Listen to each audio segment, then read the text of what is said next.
Добрый день, уважаемые коллеги.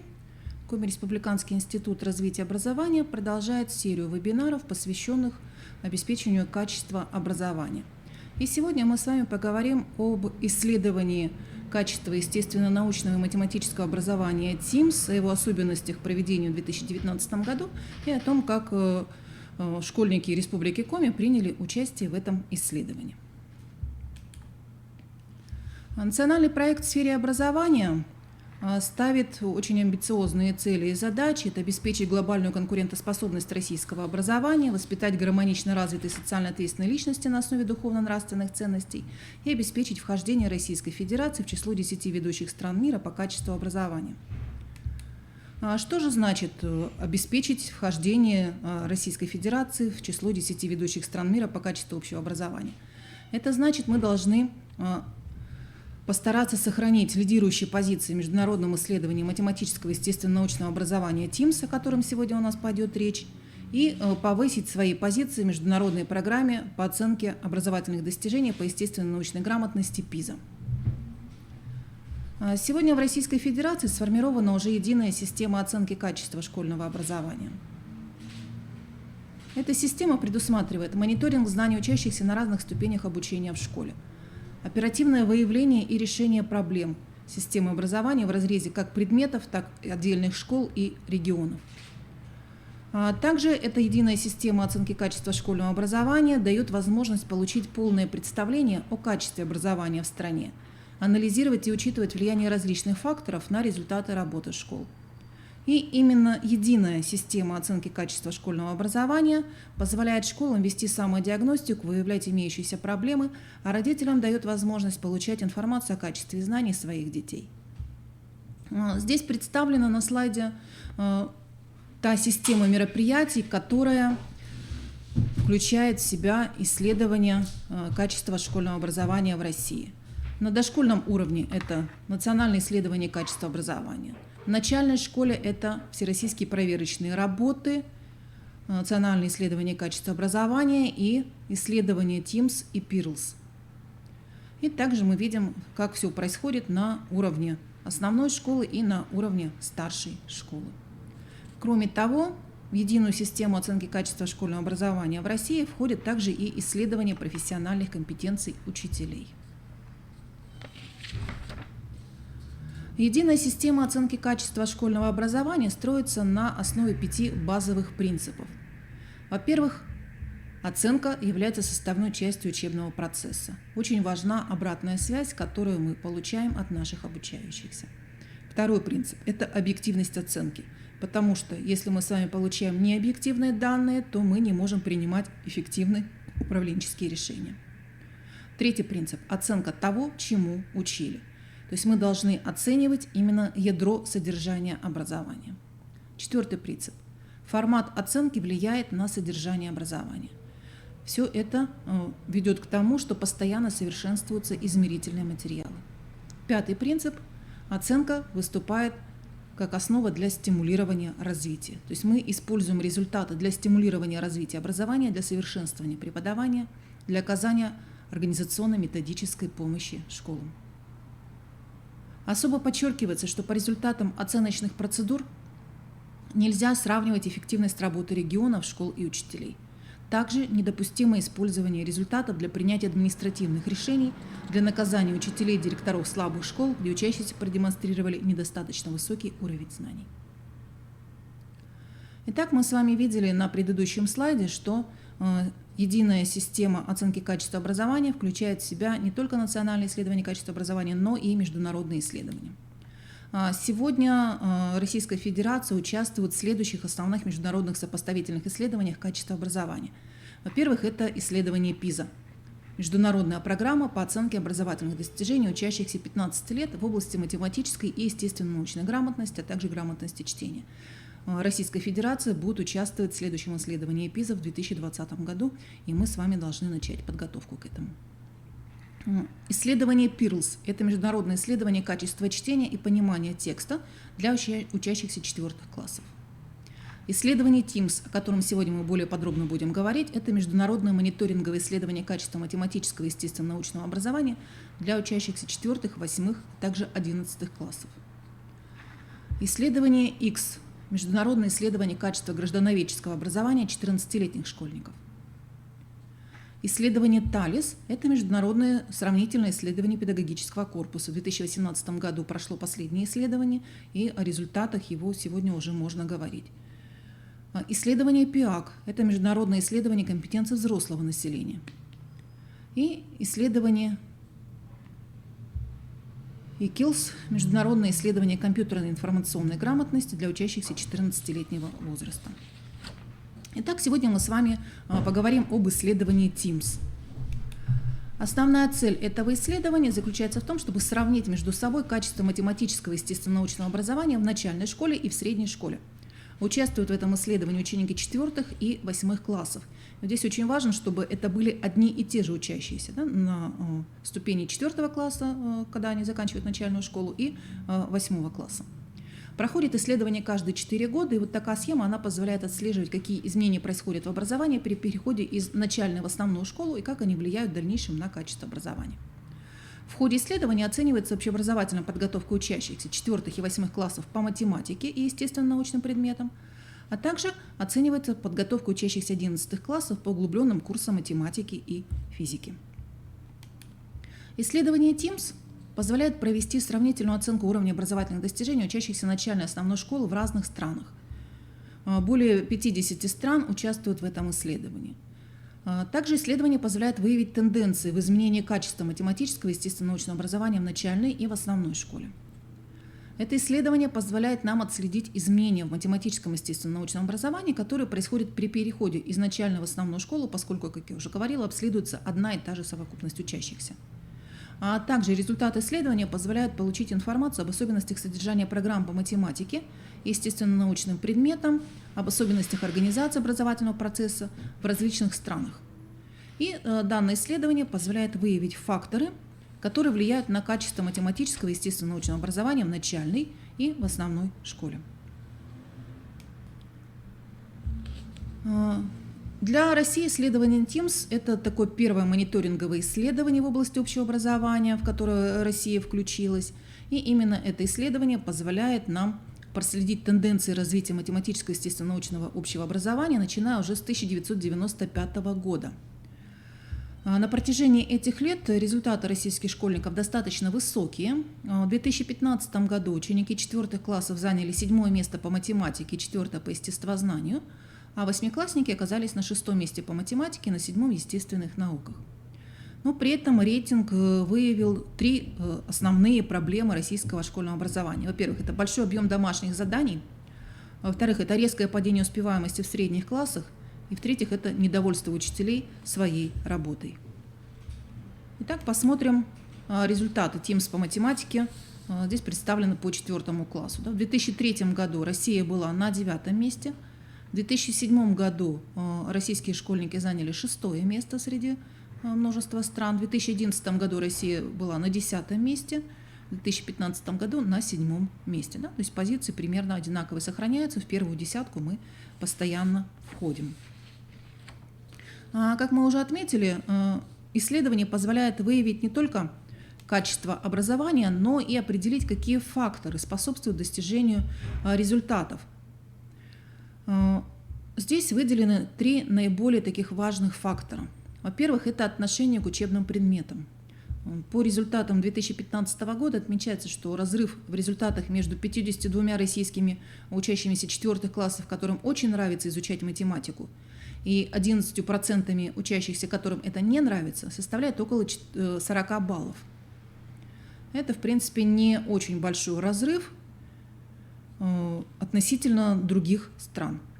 А также отмечается, что несколько уменьшилось число российских учащихся, которым нравится изучать математику и естествознание. Если в предыдущем исследовании было 58% по математике, то в исследовании 2015 года стало уже 52%. И по естествознанию также на 4% снизилось количество учащихся, которым нравится изучать эти предметы.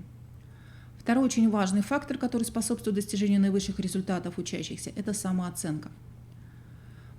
По результатам исследования отмечается, что результаты российских учащихся, которые чувствуют себя уверенно при изучении математики, а таких 28%, и которые чувствуют себя уверенно при изучении естествознания, таковых 40%, эти результаты значимо выше тех результатов, чем у школьников, которые чувствуют себя неуверенно. Разница составляет по математике более чем 75 баллов и почти 40 баллов по естествознанию. Еще один очень важный фактор, способствующий достижению наивысших результатов учащихся 4 классов, это вовлеченность в учебный процесс. 77% детей оказались вовлеченными в учебный процесс по математике, и их результаты в этой области лишь на 6 баллов выше результатов слабо вовлеченных. Да? То есть, опять же, мы видим, что разрыв в баллах он совершенно незначительный. При этом всего 2% школьников отмечают, что они не вовлечены в учебный процесс. По естествознанию вовлечены в учебный процесс 80% учащихся в Российской Федерации, а в среднем по странам это 69%. И 18% вовлечены слабо в России, а в среднем по странам это 25%. Да? То есть мы видим, что действительно результаты, которые наши школьники показывают, они достаточно высокие. Исследование TIMSS предыдущее проводилось в 2015 году, 4-летний цикл прошел, и в 2019 году это исследование вновь проведено. В чем же отличие исследования TIMSS от исследований предыдущих лет? Целью исследования является сравнительная оценка подготовки учащихся 4 и 8 классов. Да, только эти классы берутся, 11 класс не участвовал в 2019 году, по математике и по предметам естественно-научного цикла в странах с различными системами образования, а также выявление особенностей образовательных систем, определяющих различные уровни достижения учащихся. В 2019 году проводился уже 7-й цикл исследования. Предыдущие циклы были в 1995, 1999 году, 2003, 2007, 2011 и 2015 годах. И в исследовании 2019 года принимают участие более 60 стран мира. Основным отличием данного цикла исследований TIMSS является переход на компьютерную форму тестирования. А для того, чтобы обеспечить сравнимость результатов с результатами предыдущих циклов, когда было только бумажное тестирование, одновременно проводится тестирование и на компьютерной, и на бумажной основе. При этом в большинстве образовательных организаций тестирование проводится на компьютерной основе, а в части образовательных организаций на бумажной основе в специальных тетрадях. В конце я эти тетради вам обязательно покажу. Дополнительно к изучению результатов по математике и предметам естественно-научного цикла проводится также анкетирование учащихся, учителей, администрации школы и родителей учащихся 4 классов. Именно эти данные позволяют выявить те факторы, которые влияют на качество образования в России, и сравнить содержание образовательных стандартов, разрабатываемых в нашей стране, с теми требованиями, которые предъявляются к образовательным результатам в различных странах. Исследование TIMSS в 4 классах в 2019 году, его целью является сравнительная оценка подготовки выпускников начальной школы по математике и естествознанию в странах с различными системами образования. В 2019 году в этом направлении принимают участие около 60 стран мира, и в России для участия в исследовании подготовки выпускников начальной школы отобраны более 7 тысяч учащихся 4 классов из 294 образовательных организаций 43 регионов страны. И Республика Коми также в числе этих регионов. Исследование TIMSS в 8 классах в 2019 году нацелено на сравнительную оценку подготовки учащихся 8 классов по математике и предметам естественно-научного цикла в странах с различными системами образования. Также в этом исследовании принимают участие около 60 стран мира, и в России принимают участие около 6700 восьмиклассников из 296 образовательных организаций 43 регионов страны. 12 образовательных организаций Республики Коми принимали участие в исследовании TIMSS 2019 года. Здесь обозначены основные муниципалитеты, да, те населенные пункты, в которых эти образовательные организации находятся. Это Воркута, это Сосногорск, это Ухта, это поселок сельского типа Югдяк, это Сыктывкар, поселок сельского типа Якуньоль, село Выльгард, поселок городского типа Жешерт и город Емва. –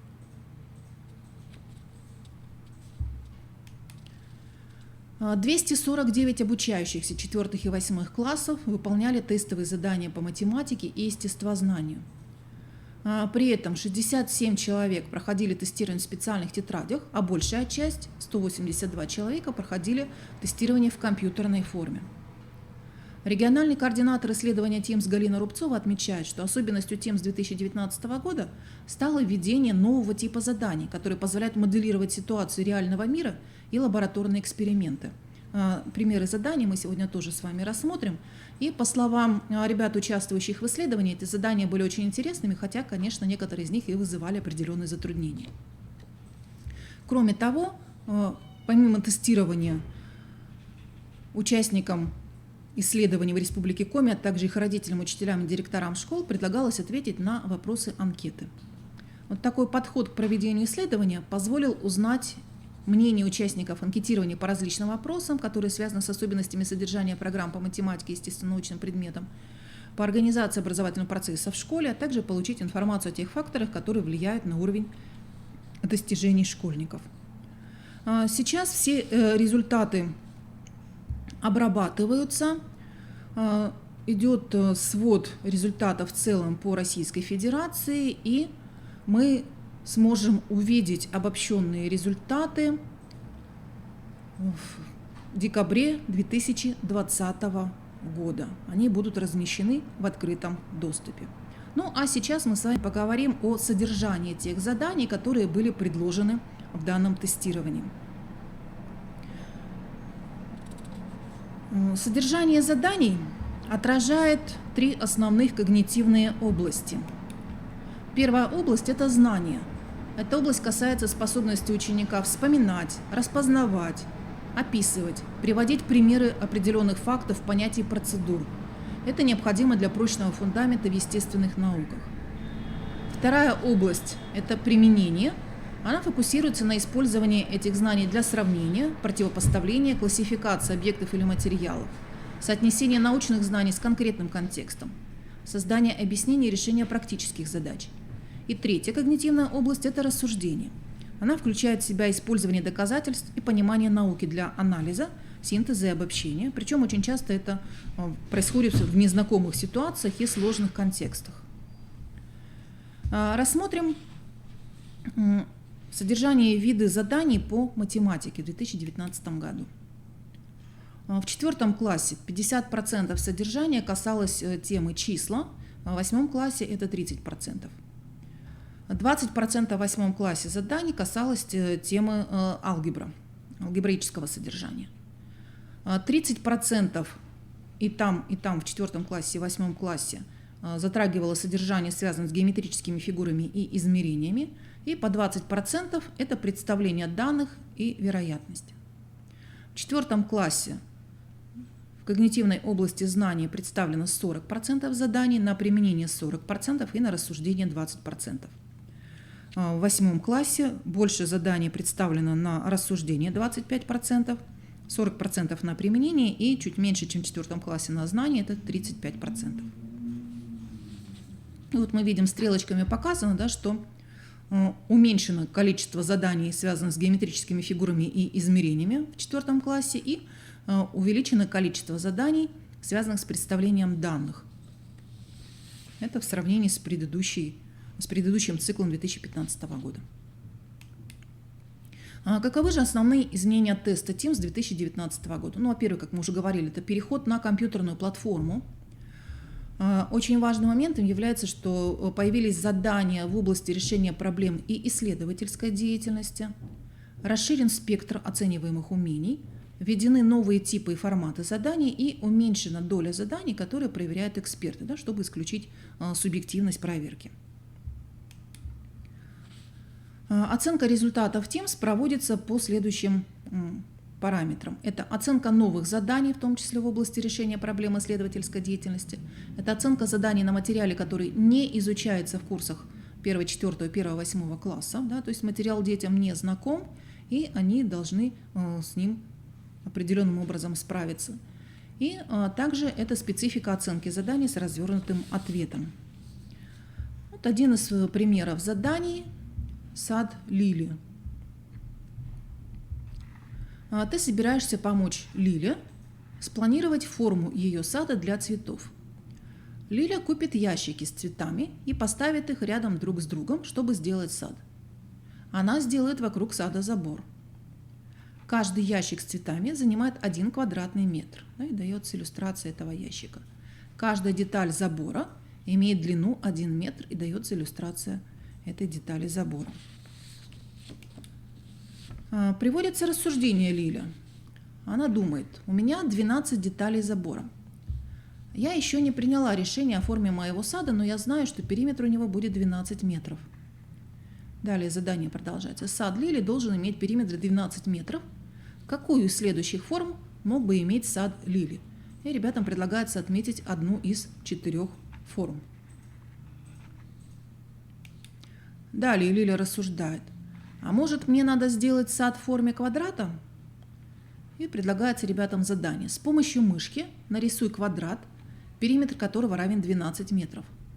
Когда ты закончишь свой рисунок, нажми на клавишу «Пробел», чтобы заполнить сад ящиками с цветами.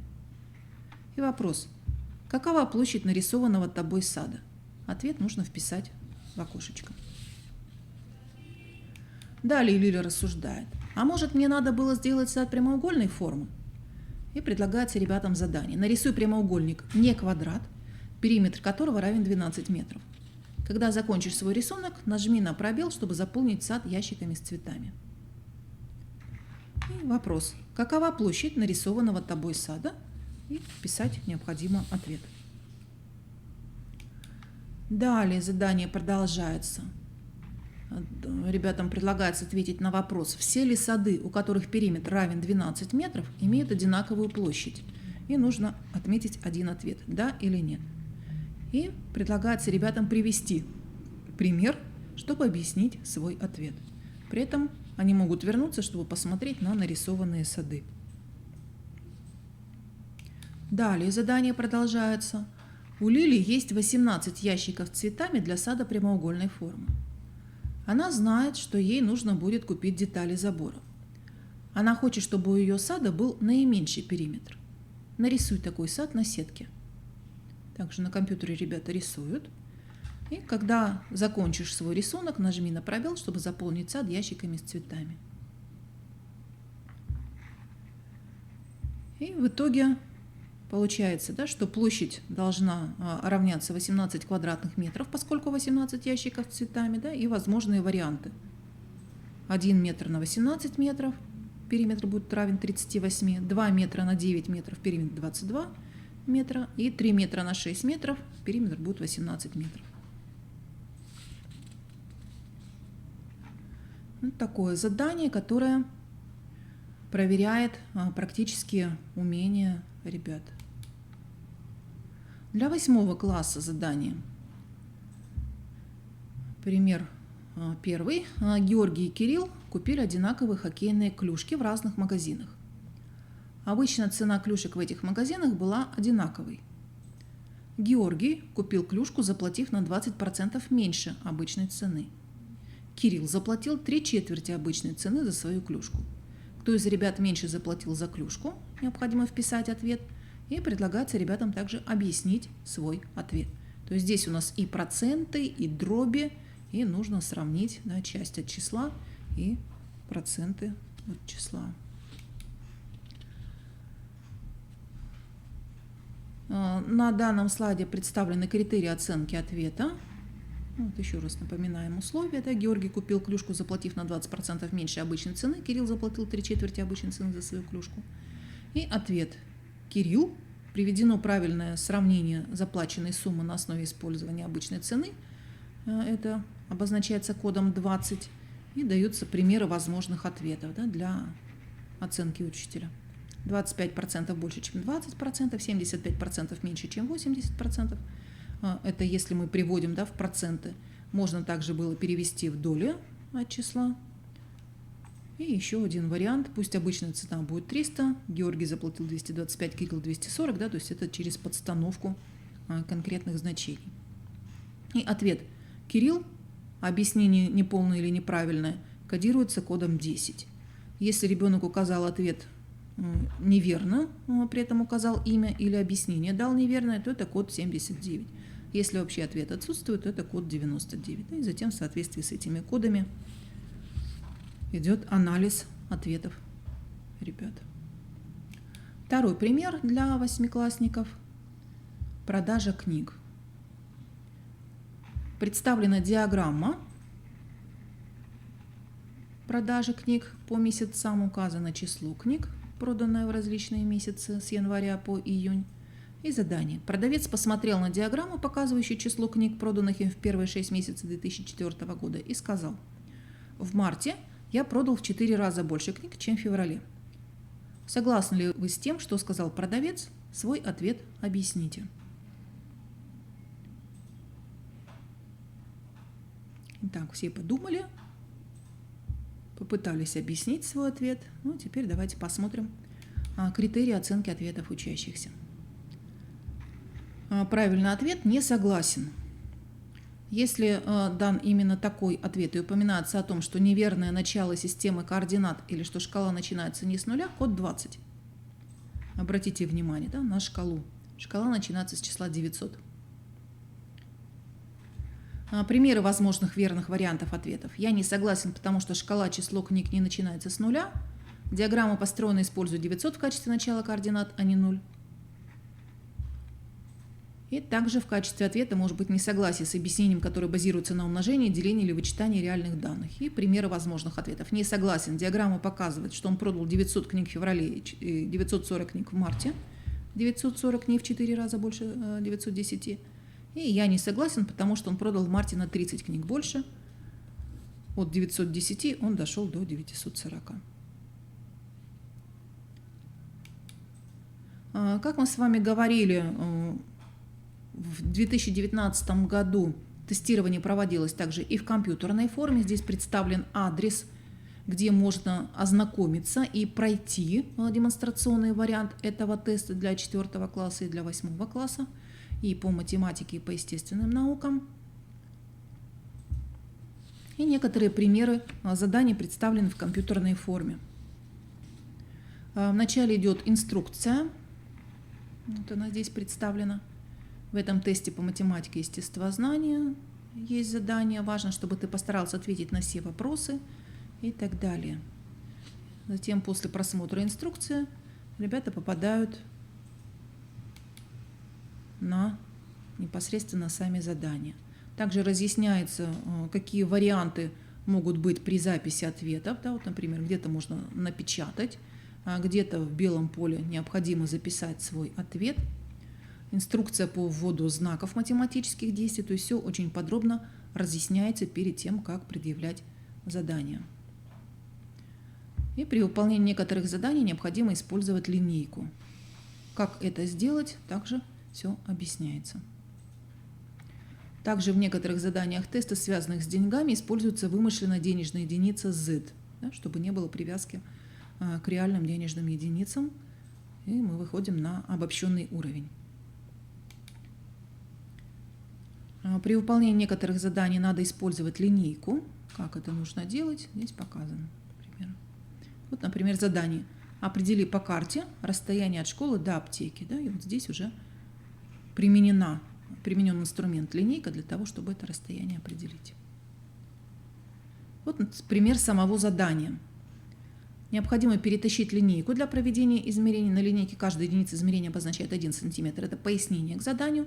И непосредственно само задание. Идет иллюстрация и текст задания. Утром Миша идет в школу. Ему надо пройти по асфальтовой дороге до магазина, затем продолжить идти по этой дороге до школы. Какова в действительности в метрах длина пути, которую Миша идет до школы? На рисунке 1 см дороги обозначает 20 метров на асфальте. Да? То есть тут в неявном виде понятие масштаба используется. И предлагается поработать с линейкой, перетащить ее для проведения измерений, использовать значок для поворота линейки и в окошечке записать ответ на вопрос. Вот такое задание. Какую фигуру можно сложить из одного прямоугольника и одного треугольника. И эту фигуру необходимо перетащить в окошечко с ответом. Показан вариант, как будет выглядеть ответ. Также есть задания, в которых необходимо использовать цифровую клавиатуру. Вот, в инструкции пояснения отдаются и даны примеры. Нужно записать ответ примера, либо просто в окошечко записать дробь. Само задание. На круговой диаграмме закрашен кусок пиццы, который съела Аня. Какую долю этой пиццы съела Аня? Нужно ответ записать в окошечке, воспользовавшись цифровой клавиатурой. Далее рассмотрим изменения в концепции TIMSS по сравнению с 2015 годом по естественно-научному циклу. В целом, естественно-научная концепция 2019 года, она аналогична концепции TIMSS 2015 года, но были внесены некоторые изменения в конкретные темы для того, чтобы лучше отразить содержание учебных программ стран, которые в исследовании участвуют. Также изменение концепции оценивания связано с переходом на электронный формат. Электронный вариант TIMSS расширяет диапазон методов оценки, включенных в TIMSS. Новые и усовершенствованные компьютерные подходы оказались особенно эффективными при оценивании заданий, которые связаны с естественно-научными исследованиями. Рассмотрим распределение заданий по содержательным и когнитивным областям. По содержанию в 4 классе наибольшую долю, 45%, занимают задания, связанные с науками о жизни. Физические науки занимают 35% и науки о Земле 20%. В 8 классе наибольшее количество заданий связано с биологией, 35%, 20% заданий связано с химией, 25% заданий связано с физикой и 20% это науки о Земле. И распределение по когнитивным областям. Когнитивная область знаний в большей мере представлена в 4 классе, это 40%, в 8 классе это 35%. Область применения 40% в 4 классе, 35% в 8 классе. И на рассуждение в 4 классе поменьше, это 20%, и в 8 классе это на 10% больше, 30%.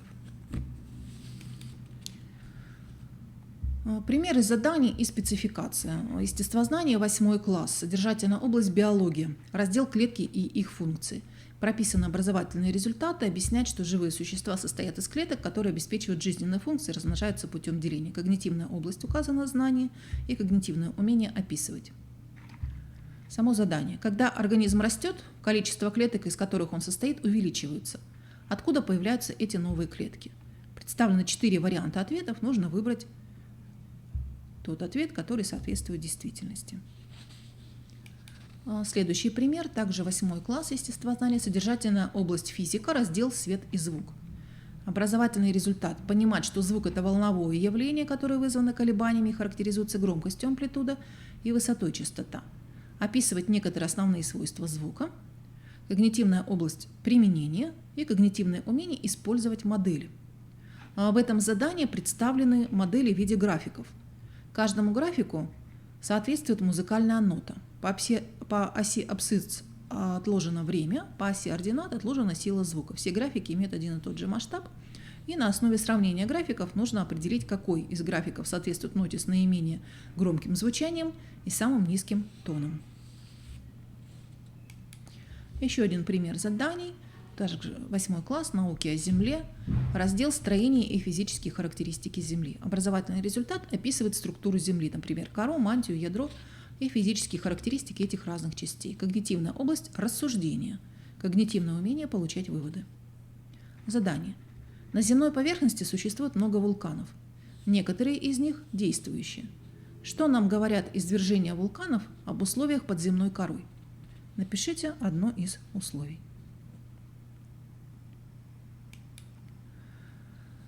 Соответствие программам Российской Федерации. Задания, предложенные для 4 класса, они намного шире, чем содержание программы «Окружающий мир» в начальной школе. У ребят спрашивают то, чему их не учат. Ну и весь парадокс заключается в том, что они отвечают. Да?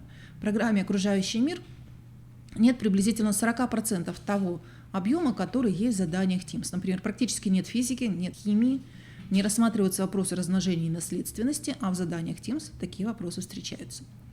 При этом объем российской программы, около 50 часов в 4 классе, приблизительно вдвое меньше, чем в других странах – в Сингапуре, Корее, Японии и втрое меньше, чем в Португалии.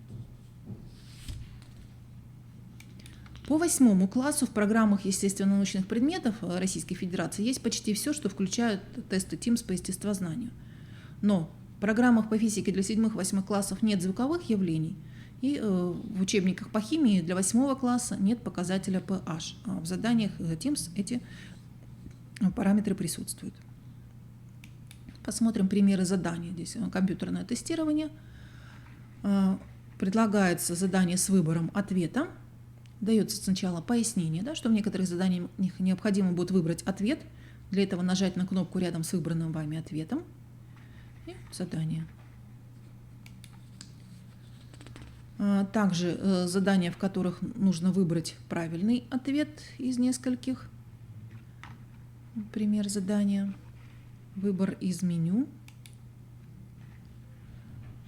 Вот такое задание. На рисунке изображен лес около реки. Какие животные живут в лесу? Отметьте все верные варианты ответа. Для ответа на некоторые вопросы используется запись с клавиатуры. Вот, например, в Ивана в саду стоит флаг. Иногда флаг висит дольше 100, а иногда развивается, как показано на рисунке, что заставляет флаг развиваться. Да? И здесь ребенок должен свой ответ записать с клавиатуры. Также есть задания, связанные с перетаскиванием объектов. Например, задание «Какое животное живет в воде?» и нужно перетащить это животное в воду. Это результат перетаскивания. Новым направлением исследований 2019 года является задание в области решения проблем и исследовательской деятельности. Это новые, дополнительно разработанные инновационные задания. Они позволяют моделировать ситуации реального мира и лабораторные эксперименты. Благодаря этому ребята могут интегрировать и применять знания и умения для решения практических задач и проведения экспериментов или исследований. Вот, например, задание для 8 класса по естествознанию, эксперимент по выращиванию растений перца. Вы планируете эксперимент с целью сравнить, как два разных удобрения влияют на рост растений перца. Дается установка по постановке эксперимента. У вас есть 3 резервуара с почвой и растениями. Каждый резервуар содержит одинаковое количество почвы одного и того же типа и 24 ростка растений перца. Растения растут и развиваются. Прошло 6 недель, и здесь необходимо обозначить, что происходит с каждым растением. Результат. Оценка растения. Через 6 недель ваш эксперимент закончен и не может быть изменен. Растения в ваших резервуарах выглядят вот так. В первом резервуаре все ростки погибли. Удобрений неизвестно сколько было, воды не было. Резервуар второй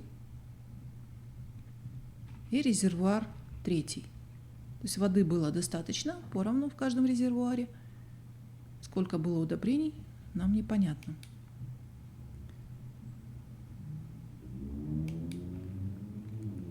Эксперимент закончен. Итак, вот такие задания предлагаются для компьютерного тестирования. Кроме того, как мы с вами уже отметили, предлагаются демонстрационные тетради. Их можно найти на сайте Института стратегии развития образования Российской академии образования, Центр оценки качества образования.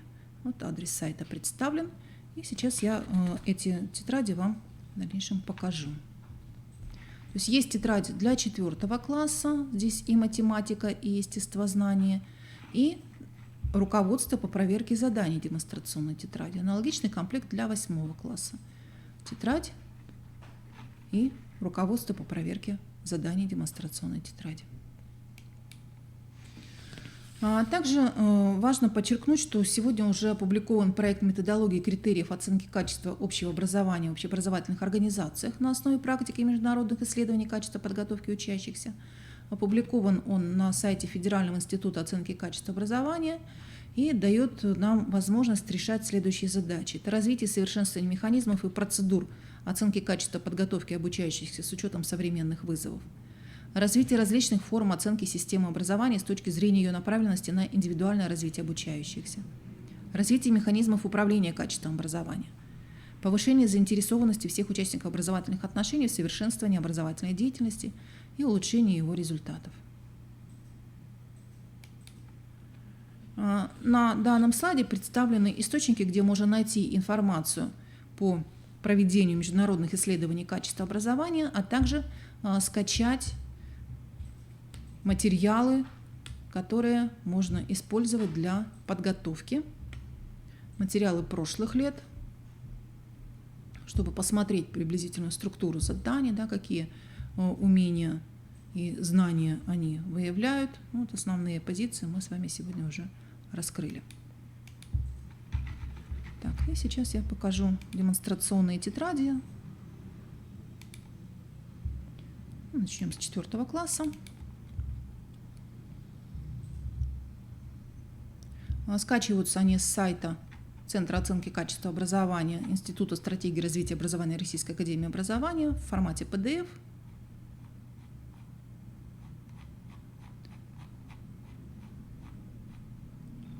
Вначале идут инструкции.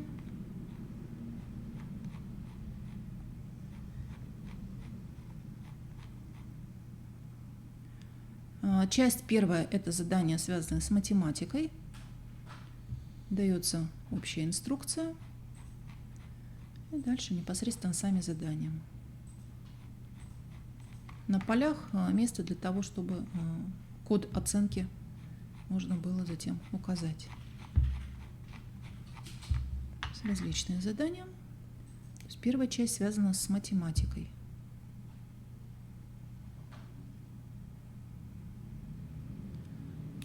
Так, и далее, если ребенок выполнил за отведенное время задание части 1 и осталось время, то ему предлагается проверить свои ответы и к части 2 без разрешения не переходить. И далее 36 минут дается на выполнение второй части заданий, связанных с естествознанием. Также здесь есть тестовые задания, в которых необходимо что-то нарисовать, анализ ситуаций различных.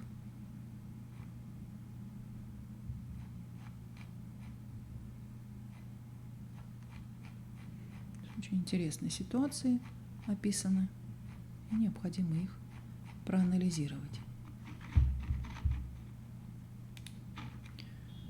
Руководство по проверке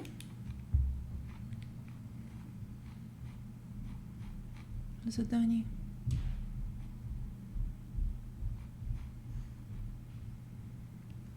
По организации самого исследования, по оцениванию ответов учащихся.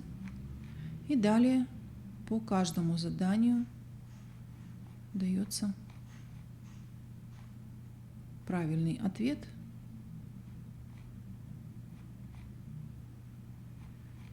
и средний процент выполнения задания.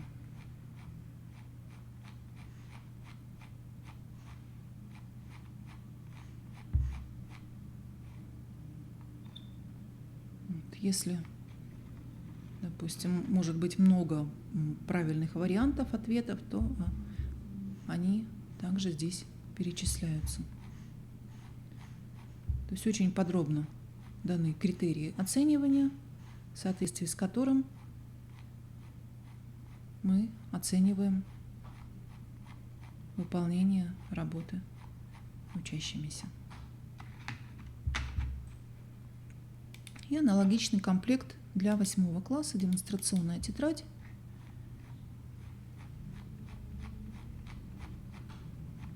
Также вначале идет инструкция. 45 минут на выполнение заданий первой части. Здесь вначале идет естествознание.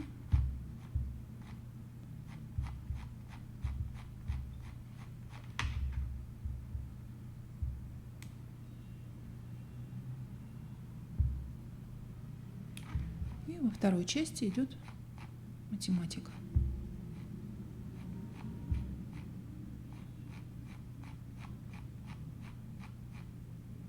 Задание про продажу книг, которое мы с вами рассматривали.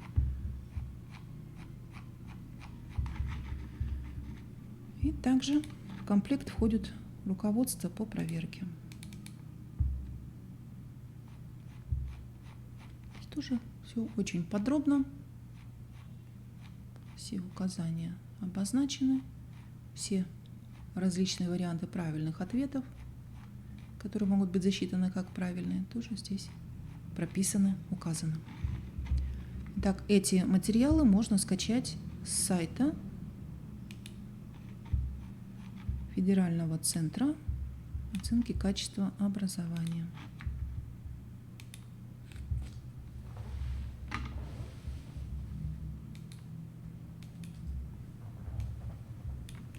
Мы с вами можем сейчас на сайт выйти.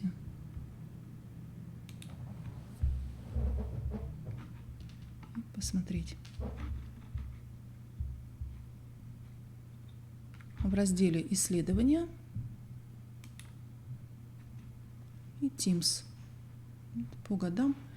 Также вот с 1995 года все материалы исследований здесь представлены. То есть вы можете взять любой год и с материалами ознакомиться.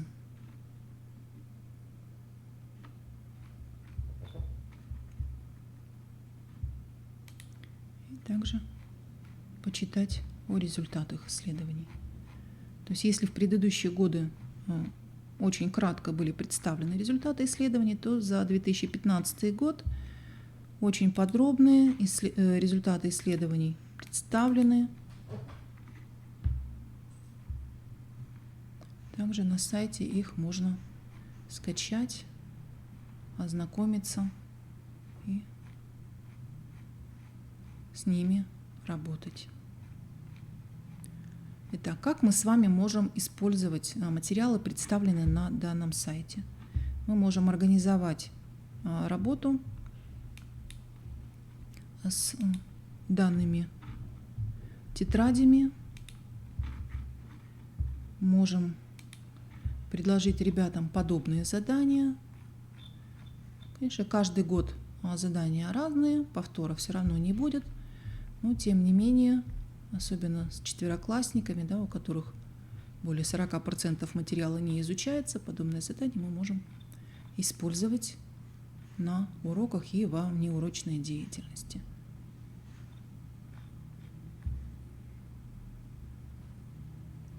Итак, уважаемые коллеги, мы представили вам информацию о том, как проводится исследование естественно-научной и математической грамотности TIMSS и как оно проходило в нашей республике в 2019 году.